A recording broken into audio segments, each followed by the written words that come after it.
மூன்றாவது மொழி எங்கே இருந்து வந்துச்சு? 1965 இந்த பிரச்சனை முடிந்துவிட்டது. இந்திய அரசியல் சாசனத்தை படித்த போது ஒரு மொழிதான் இந்தியாவினுடைய தேசிய மொழியாக இருக்க வேண்டும், அரசு மொழியாக இருக்க வேண்டும் என்ற கோரிக்கை எழுந்தது. ஆனால் அரசியல் நிர்ணய சபை அதை நிராகரித்து விட்டார். இந்தி ஆட்சி மொழி, ஆனால் ஆங்கிலமும் கூடுதல் ஆட்சி மொழி.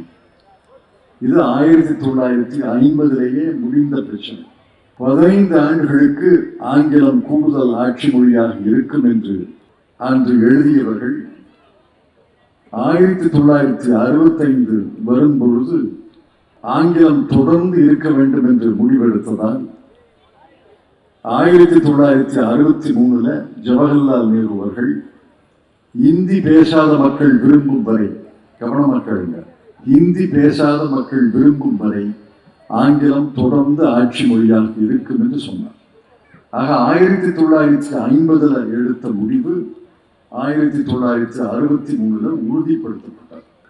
பிறகு 1965 இந்தி எதிர்ப்பு போராட்டம் வெடித்த போது இந்திரா காந்தி அவர்கள் டெல்லியிலே அமைச்சராக இருந்தார், பிரதமராக இல்லை, அமைச்சராக இருந்தவர் சென்னைக்கு பறந்து வந்து, நான் என் தந்தை கொடுத்த வாக்குறுதியை மீண்டும் தருகிறேன், இந்தி பேசாத மக்கள் விரும்பும் வரை ஆங்கிலம் ஆட்சி மொழியாக இருக்கும் என்று சொன்னார். இன்னைக்கு 60 ஆண்டுகளுக்கு பிறகு ஏன் பிரச்சனையை கிளப்புகிறார்கள்? அதை முதல்ல கேட்கணும். 1950, 1963, 1965 முடிஞ்ச பிரச்சனையை 60 ஆண்டுகளுக்கு பிறகு 2021 ஏன் கிளப்புறாங்க? ஏன் கிளப்புறாங்கன்னா அடுத்த வருஷம் தேர்தல் வருது, அதனாலதான் கிளப்புறாங்க. இந்த தேர்தல் வராட்டி இந்த பிரச்சனையை கிளப்ப மாட்டாங்க. நரேந்திர மோடி எப்பொழுது பிரதமராக வந்தார்? 2004. நல்ல காலம் பிறக்குது, நல்ல காலம் பிறக்குதுன்னு அச்சேதின் ஆணை வாலிகை குரு உடுப்பக்கார மாதிரி, குரு உடுப்பக்காரங்க தான் ஊர்ல நல்ல காலம் பிறக்குது, நல்ல காலம் பிறக்குதுன்னு சொல்லுவாங்க. குரு உடுப்பக்கார மாதிரி சொல்லிட்டு வந்தார். 5 ஆண்டுகள் ஓட்டி விட்டார். பிறகு பணமதிப்பு இழப்பு வந்தது. அந்த நேரத்தில் காங்கிரஸ் கட்சி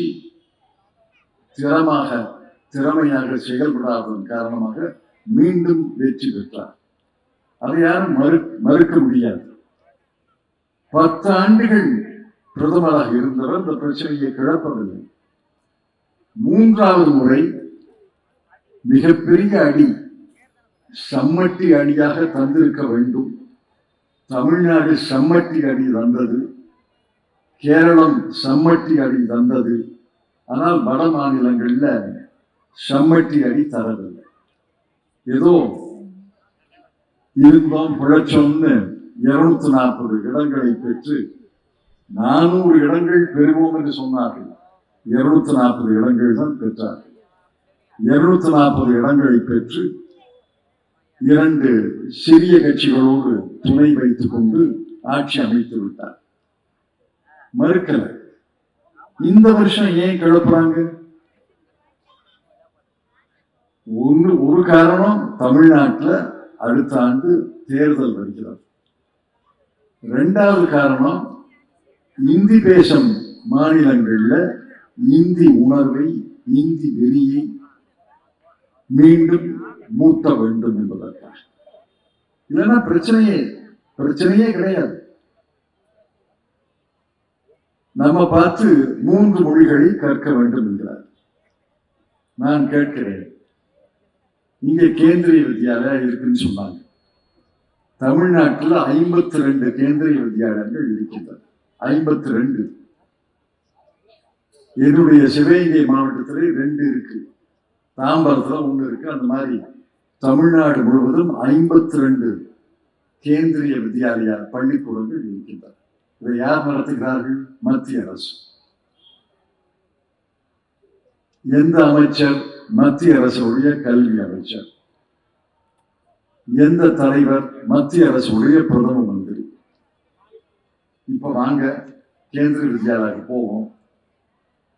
அங்க 52 கேந்திரிய வித்யாலயாக்களையும் ஆங்கிலம் தான் பயிற்சி மொழி.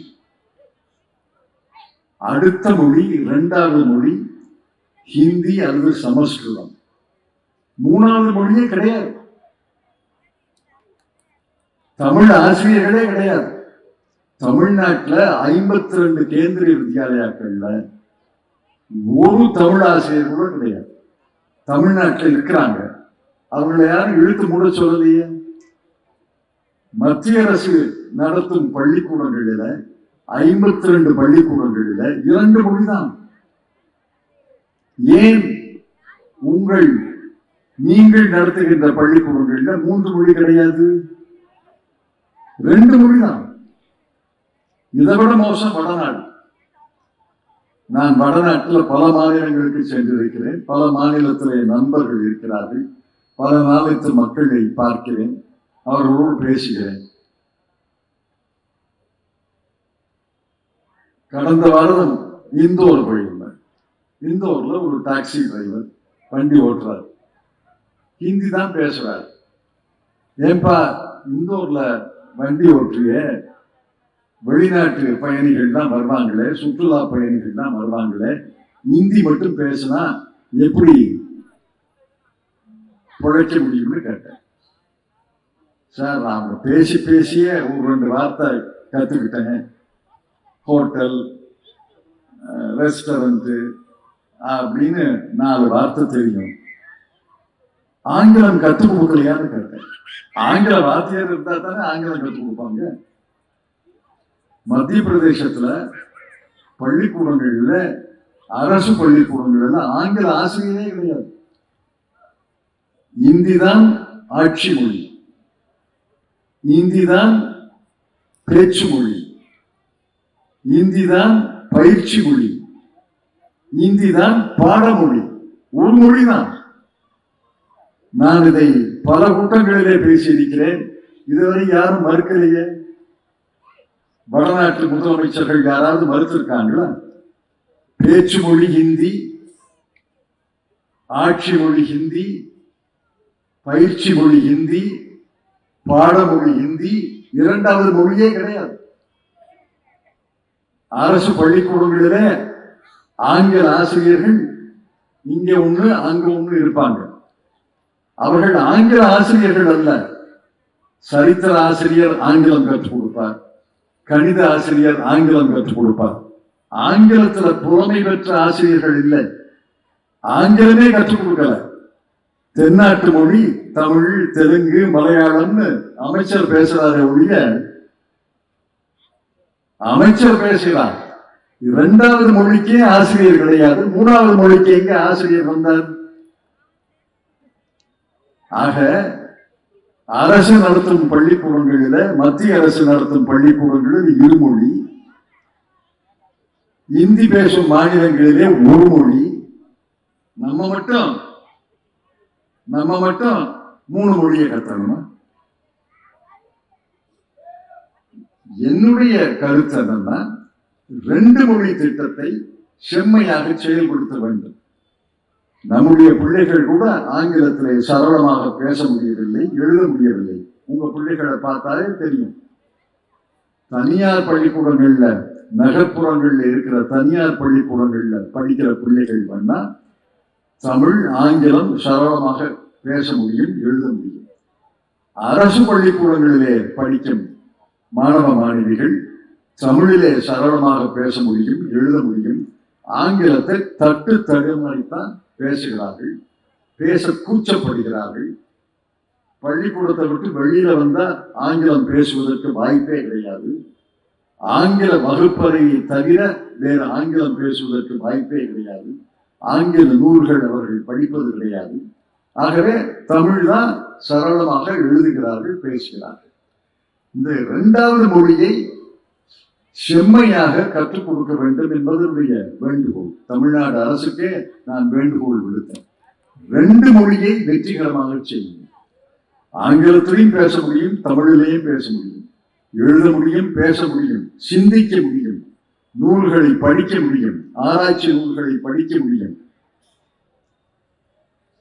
என்ற நிலை தமிழ்நாட்டில் ஏற்பட வேண்டும். மூன்றாவது மொழியை ஏற்றுக்கொள்ளவே முடியாது, ஏற்றுக்கொள்ள வேண்டிய அவசியமே கிடையாது. இந்தியாவில் எந்த மாநிலத்திலேயும் மும்மொழி கிடையாது. எந்த மாநிலமும் மும்மொழி கொள்கையை அமல் செய்வது கிடையாது. தமிழ்நாடு மட்டும் ஏன் அமல் செய்ய வேண்டும்? இந்த கேள்விக்கு இதுவரைக்கும் பதிலே கிடையாது. மீண்டும் சொல்கிறேன், இந்தியாவில் எந்த மாநிலத்திலையும் மும்மொழி கொள்கை அமல்படவில்லை கிடையாது. இரண்டாவது பிரச்சனை, தொகுதியை சீரமைக்கிறாங்க. இந்த பிரச்சனையை 1971 இந்திரா காந்தி ஒரு முடிவுக்கு கொண்டு வந்தார். அரசியல் சாசனம் என்ன சொல்கிறது? மக்கள் கணக்கெடுப்பு சென்சஸ் முடிந்த பிறகு 10 ஆண்டுகளுக்கு ஒரு முறை தொகுதிகளை மறுசீரமைக்க வேண்டும். அரசியல் சாசனம் குடியரசு பிறந்த பிறகு, அரசியல் சாசனம் எழுதிய பிறகு முதல் சென்சஸ் 1961 நடந்துச்சு. சீரமைச்சாங்க, நான் இல்லைன்னு சொல்லல. 1971 சென்சஸ் நடந்த போது இந்த பிரச்சனை கிளம்பியது. இந்திரா காந்தி ஒரு முடிவுக்கு வந்தார். விவேகமான முடிவு, புத்திசாலித்தனமான முடிவு, தூர நோக்கோடு முடிவு. 1971 என்ன மக்கள் தொகை இருக்கிறதோ அதன்படி பிரிப்போம். இன்னும் 25 ஆண்டுகளுக்கு பிறகு 50 ஆண்டுகளாக திருத்தினார்கள். 50 ஆண்டுகளுக்கு இதே சீரமைப்பதாம். ஆகவேதான் தமிழ்நாட்டுக்கு 39 இடங்கள் கிடைத்தன. 81 சென்சஸ் நடந்தது, சீரமைக்கவில்லை. 1991 சென்சஸ் நடந்தது, சீரமைக்கவில்லை. 2001 சென்சஸ் நடந்தது, சீரமைக்கவில்லை. 2011 சென்சஸ் நடந்தது, தொகுதி சீரமைப்பு கிடையாது. 2021 சென்சஸ் நடக்கல. திரு நரேந்திர மோடி அவர்கள் புண்ணியத்தால் சென்சஸே நடக்கல. காரணம் என்ன சொன்னாங்க? கொரோனா வந்திருக்கு, ஆகவே நடத்த முடியல. நல்ல காரணம் தான். 21 சென்சஸ் நடக்கல. அடுத்த சென்சஸ் 31 நடக்கணும். 31 நடக்கணும். 21 நடக்காத சென்சஸை எப்ப வேணாலும் நடத்தலாம். அவர்கள் திட்டம் என்றால் 26 இந்த சென்சஸ் நடத்தணும் என்பது அவர்களுடைய திட்டம். சென்சஸ் நடத்துங்க. உடனே சென்சஸ் முடிந்த பிறகு சீரமைத்தா என்ன ஆகும்? இப்ப ஒரு மாநிலத்தினுடைய நாட்டினுடைய மக்கள் தொகை அதிகரிப்பு என்பது ஒரு பெண் எத்தனை குழந்தைகளை பெற்றுக் கொடுக்கிறார், அதானே கணக்கு. ஒரு பெண் எத்தனை குழந்தைகள் அந்த தாய்மை பருவத்துல 16 வயதிலிருந்து ஒரு 50-52 வயதுக்குள்ள தாய்மை பருவம். அந்த தாய்மை பருவத்துல சராசரியாக அந்த மாநிலத்துல, அந்த நாட்டுல எத்தனை பெண்களை, எத்தனை குழந்தைகளை ஒரு பெண் பெற்றுக் கொள்கிறார்? தமிழ்நாடு 1.7, ஆந்திரா 1.7, தெலுங்கானா 1.7, கர்நாடகம் 1.8, கேரளம் 1.8, பீகார் 3.5, உத்தரப்பிரதேசம் 2.1. ஆகவே அவர்கள் மக்கள் தொகை வளர்ந்திருக்கிறது. நம்முடைய மக்கள் தொகை ஸ்திரத்தன்மையை அடைந்திருக்கிறது. இன்று தொகுதி சீரமைப்பு செய்தால் 39 இடங்கள் என்பது 8 குறைந்து 31. தமிழ்நாடு 8 இடங்களை இழக்கும், கர்நாடகம் 8 இடங்களை இழக்கும், ஆந்திராவும் தெலுங்கானாவும் சேர்ந்து 8 இடங்களை இழப்பார்கள், கேரளா 2 இடங்களை இழக்கும். ஆக மொத்தம் 26 இடங்களை தென்னாடு இழக்கும். 129 என்பது 103 ஆயிடும். 129 103 ஆயிடும். உத்தரப்பிரதேசம் 80 103 ஆயிடும். இதை எப்படி ஏற்றுக்கொள்ள முடியும்?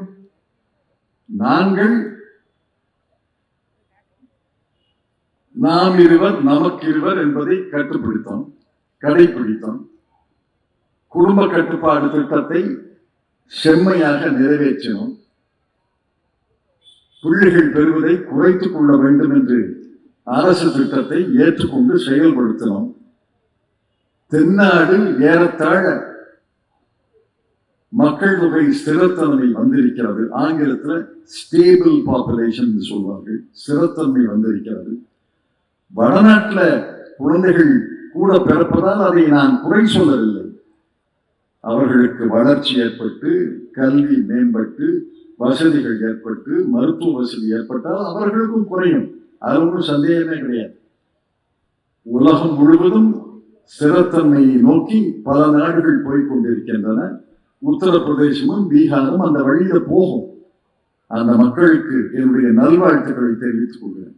ஆனா இன்றைய மக்கள் தொகையில 2025 மக்கள் தொகையில மறுதொகுதி சீரமைப்பை செய்தீர்கள் என்றால் நம்முடைய எண்ணிக்கை குறையும், அவர்கள் எண்ணிக்கை கூடும். அது என்ன நியாயம்னு கேட்கிறேன். இது நியாயமான கேள்வியா இல்லையா?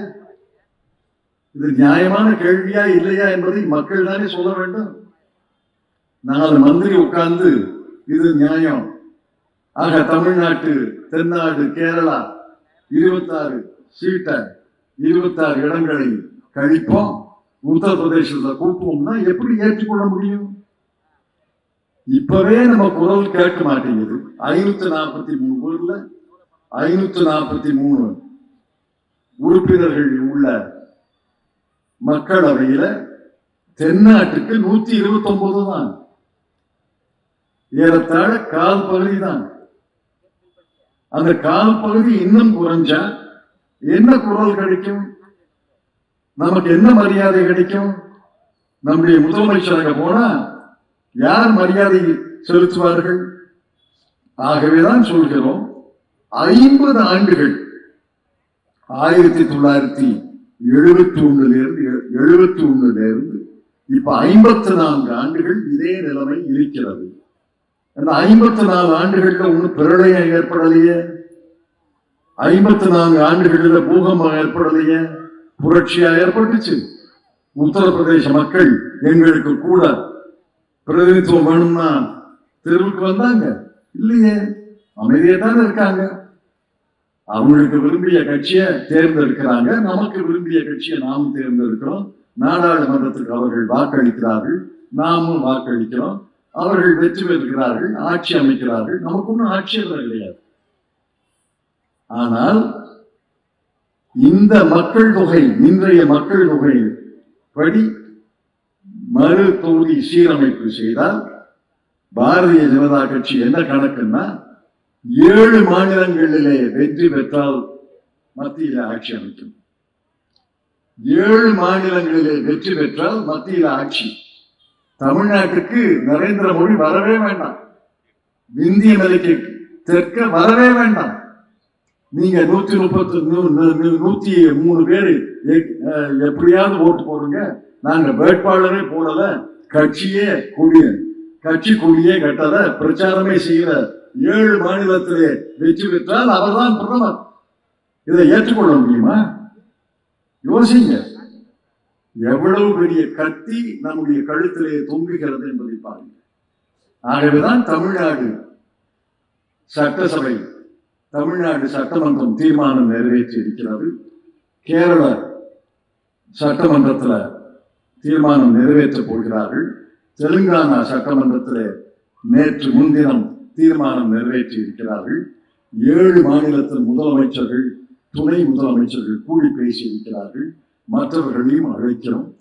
எதற்கு சொல்றோம்னா, குறைக்க வேண்டாம், கூட்ட வேண்டாம். எங்களுக்கு குறைக்காதீங்க, அவங்களுக்கு கூட்டாதீங்க. அவங்களுக்கும் குறைக்காதீங்க, எங்களுக்கும் கூட்டாதீங்க. அவ்வளவுதானே சொல்றோம். எங்களுக்கு குறைக்காதீர்கள், அவர்களுக்கும் குறைக்காதீர்கள். எங்களுக்கு கூட்ட வேண்டாம், அவர்களுக்கும் கூட்ட வேண்டாம். இன்னைக்கு நிலைமை 50 ஆண்டுகளாக இருக்கிறது. ஒன்றும் பெரிய கோளாறு ஏற்படல, பெரிய பிரளயம் ஏற்படல. இது 50 வருஷத்துக்கு 25 வருஷத்துக்கு தொடர்ந்து இருக்கட்டுமே. அதை சொன்னால் அதற்கு பேச வரமாட்டேங்கிறார். நாங்கள் ஒரு திட்டம் வச்சிருக்கோம், யாருக்கும் பாதகம் ஏற்படல. யாருக்கும் பாதகம் ஏற்படலைங்கிற ஒரு ஆறுதல் சொல்லலாம். அது யாருக்கும் பாதகம் ஏற்படாமல் எப்படி சீரமைக்க முடியும்? சீரமைப்பை தள்ளி போட வேண்டும் என்பது நம்முடைய கோரிக்கை. இது நியாயமா இல்லையா? நீங்க தான் சொல்லணும். இருமொழி கொள்கையை நிலைநாட்டுவது, செம்மையாக அமல் செய்வது நியாயமா இல்லையா? இன்றைய நிலைமை, இன்றைய சீரமைப்பு தொடர்ந்து 25 ஆண்டுகள் 50 ஆண்டுகள் இருக்க வேண்டும் என்று நாம் சொல்வது நியாயமா இல்லையா? மக்கள் தான் சொல்லணும். மக்கள் வாக்கு மூலமாக சொல்லணும், அரசியல் கட்சிகளை தேர்ந்தெடுப்பதன் மூலமாக சொல்லணும். இதுல ஆதரிப்பவர்கள் எதிர்ப்பவர்கள் பிரிச்சிடலாம். பாரதிய ஜனதா கட்சி மோடி சொல்வதெல்லாம் ஆதரிக்குது, நாம எதிர்க்கிறோம். இந்த நடுநிலையாக இருக்கிறாங்க, நடுநிலைன்னு சொல்லிட்டு தள்ளாடிக்கிட்டு இருக்காங்க, அவங்களதான் நம்ப முடியாது. ஒரு பக்கம் பாரதிய ஜனதா கட்சியோட கூட்டு சேர மாட்டோங்கிறாங்க, அப்புறம் பாரதிய ஜனதா கட்சியோடு ரகசிய பேச்சுவார்த்தை முடிச்சு வெளியில வந்தா ஒண்ணுமே பேசலையே. நாங்க ஒண்ணுமே பேசலைன்னா எதுக்கு போனீங்க? அல்வா சாப்பிடுறதுக்கா? ஒண்ணுமே பேசலைன்னா 3/4 மணி நேரம் எதுக்கு இருக்கீங்க? என்ன பேசுறீங்கன்னா ஒண்ணுமே பேசலையே. தமிழ்நாட்டின் குறைகளை சொன்னோம். தமிழ்நாட்டின் குறைகளை சென்னையிலிருந்து தபால் போட்டா அவர் படிக்க மாட்டாரா? தொலைபேசியில் பேசினா பேச மாட்டாரா? எதற்காக 4 தலைவர்கள் போய் தமிழ்நாட்டின் பிரச்சனைகளை பேசணும்? ஆக மிகுந்த விழிப்பாக இருக்க வேண்டும். இன்று முதல் அடுத்த மே மாதம் வரை, அடுத்த 13 மாதங்கள் விழிப்பாக தமிழ்நாட்டு மக்கள் இருக்க வேண்டும். நம்முடைய தனித்தத்துவம், தமிழ், ஆங்கிலம் இவற்றெல்லாம் பேராபத்து ஏற்பட்டு இருக்கிறது. நம்முடைய பிரதிநிதித்துவத்திற்கு பேராபத்து ஏற்பட்டு இருக்கிறது. 2 கத்திகள் தொங்கிக் கொண்டிருக்கின்றன. மிகுந்த விழிப்போடு, மிகுந்த எச்சரிக்கையோடு இருந்து காங்கிரஸ் கட்சி இதற்காக குரல் கொடுக்கிறது. மற்ற கட்சிகளும் குரல் கொடுக்கிறாங்க, இல்லைன்னு சொல்லல. திராவிட முன்னேற்ற கழகம் உரத்த குரல் கொடுக்கிறது, அவர்களை பாராட்டுகிறேன். முதலமைச்சர் உரத்த குரல் கொடுக்கிறார், அவரை பாராட்டுகிறேன். அதே போல காங்கிரஸ் கட்சி உரத்த குரலிலே சொல்கிறது, இருமொழி திட்டம் போதும். யாராவது படிக்கிறதுனா ஹிந்தி படிக்கட்டும், வேண்டாங்களே. தட்சிண பாரத் ஹிந்தி பிரச்சார சபான்னு ஒன்று இருக்கு. ஆண்டுக்கு அதுக்கு தலைமையகமே சென்னை தான். சென்னையில தான் அதுக்கு தலைமை அலுவலகம். லட்சக்கணக்கான மாணவர்கள் தனியாக படிக்கிறாங்க, படிக்கட்டும், யார் வேண்டாங்களே. ஆனால் அரசனுடைய கொள்கை இருமொழி கொள்கை, அரசனுடைய கொள்கை தமிழக மக்களுடைய கொள்கை, சீரமைப்பை செய்யக்கூடாது. இதற்கு இந்த 2 கத்திகள் நம்முடைய தலைக்கு மேலே கழுத்திலே தொங்கிக் கொண்டிருக்கின்றன என்பதை உணர்ந்து ஒற்றுமையாக, விழிப்போடு, எச்சரிக்கையாக, உஷாராக தமிழக மக்கள் இருக்க வேண்டும். காங்கிரஸ் கட்சி இதற்காக தொடர்ந்து குரல் கொடுக்கும். எங்கள் குரலுக்கு உங்கள் குரல் ஆதரவாக ஒலிக்க வேண்டும் என்று கருத்து நன்றி தெரிவித்து விடைபெற்றுக் கொள்கிறேன். இந்த வீடியோ உங்களுக்கு பிடிச்சிருந்தா லைக் பண்ணுங்க, ஷேர் பண்ணுங்க, கமெண்ட் பண்ணுங்க. மறக்காம OH தமிழ் சேனலுக்கு சப்ஸ்கிரைப் பண்ணுங்க.